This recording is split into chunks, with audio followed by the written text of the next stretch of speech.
That's one of how many different places. You cannot make an assumption about everything. I'm sorry. In the whole survey, 5, 6 centers, and you asked about one. Thank you. Incomplete. Item 5, members' item. No member received, Chairman. Now, item 6, your Choice Barnet Task and Finish Group. We now have public comments. I'm not sure whether you're going to say this, but can I move a motion that we have a submission from UNISON, who are clearly a stakeholder in your choice, to request that they speak to their submission? My understanding of the Constitution is that requests to speak must be received 2 working days prior to the committee. I do believe it's also the discretion of the chair, and I think it's such an important issue. I move the motion that we request that UNISON actually address the committee. Right. Do we have a vote on it? Sorry? Do we have a vote on it? Those for? Those against?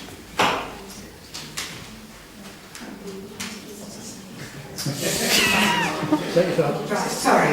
Let me make that clear. Those in favour of unison speaking?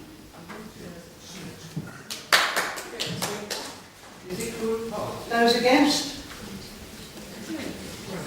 I think we can all count. Okay, fair enough. They can speak. Okay.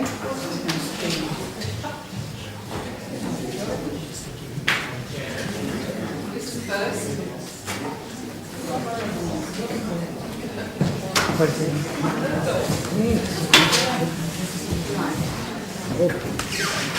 Now, each speaker will have a time period of up to 5 minutes, except obviously Unison, who will have 3 minutes because they didn't ask for prior permission. Members will then have the opportunity to question each speaker on the representation that they have made. You will be reminded when you have 1 minute remaining. Well, thank you for the thank you for the opportunity to address the committee. I've been sitting listening to some of the responses that residents have asked over some of the questions, and some of their concerns dovetails with our concerns. As we know, there is, one of the answers in the committee papers shows that a benchmarking exercise has taken place for your Choice Barnet.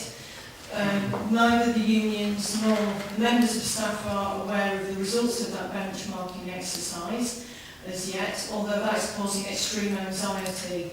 The staff members have been through a period of high anxiety ever since the consultation period started. I just want to be clear that right from the start, Unison requested that, or made the suggestion that carers would be consulted over these proposals, and that we were told, well, it doesn't really affect them, and that point was rejected outright. It seems that only when carers raised a legal challenge, that's when your Choice Barnet was a sort of consultation. So one of the big disappointments for Unison in the report is that there is no outline of how there is going to be further engagement with carers. In terms of the benchmarking exercise, we are concerned that the report highlights the fact that there is a link between the relative high wages, although I think our colleagues wouldn't consider themselves highly paid, with retention, and that gets commitment from staff in those services, and it delivers that quality of service that people so love to talk about. We have 1 minute remaining. Thank you. So for us, it is of concern that there will be a benchmarking exercise which presumably will reduce those terms and conditions of the people we represent. Furthermore, there has been quite a contentious issue around redundancies. People have got at-risk letters, still have at-risk letters and living with the fact that they could be made redundant. Although, as you have seen in your report, there is an abundance of work in your Choice Barnet which is being covered by as and when and agency staff. And what I don't understand really is that the report, your Choice Barnet's budget takes up about 70% of is covered by staffing costs. And if you don't have the information about how the staffing costs are projected to go forward, how on earth can you sign off the financial detail for your Choice Barnet and say it's okay? So either you know more than we do, or you haven't considered that, and so we're due for another failure. Thank you.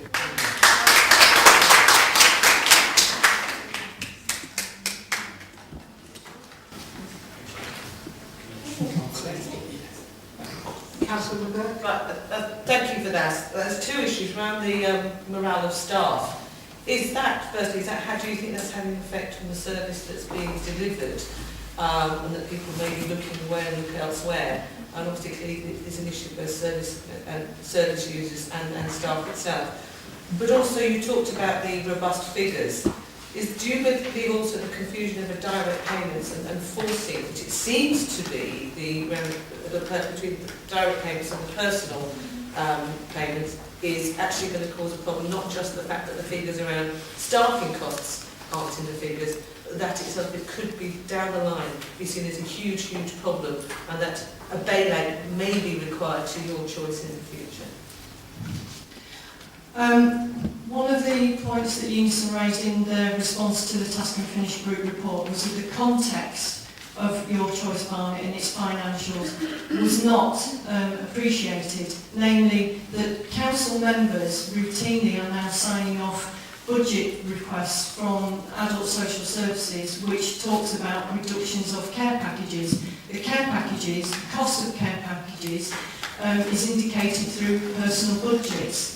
So if people are being squeezed in terms of they receive an assessment and the care package is reduced, then clearly that will have a knock-on effect for your Choice Barnet. The biggest customers for your Choice Barnet come from referrals through the council.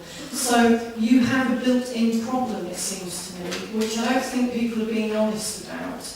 In respect to your question about morale of staff, staff morale has been really badly affected. In fact, some 30 members of staff chose to leave your Choice Barnet at the end of the consultation period. And some of those colleagues left and got other jobs. There was a couple that left and got other jobs. It wasn't they were made redundant because they could see the writing was on the wall.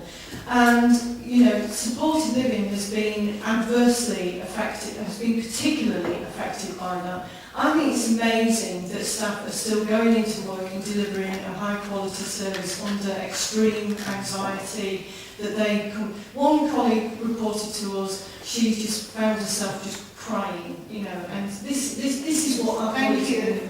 Thank you. How dare you stop her in the middle from speaking?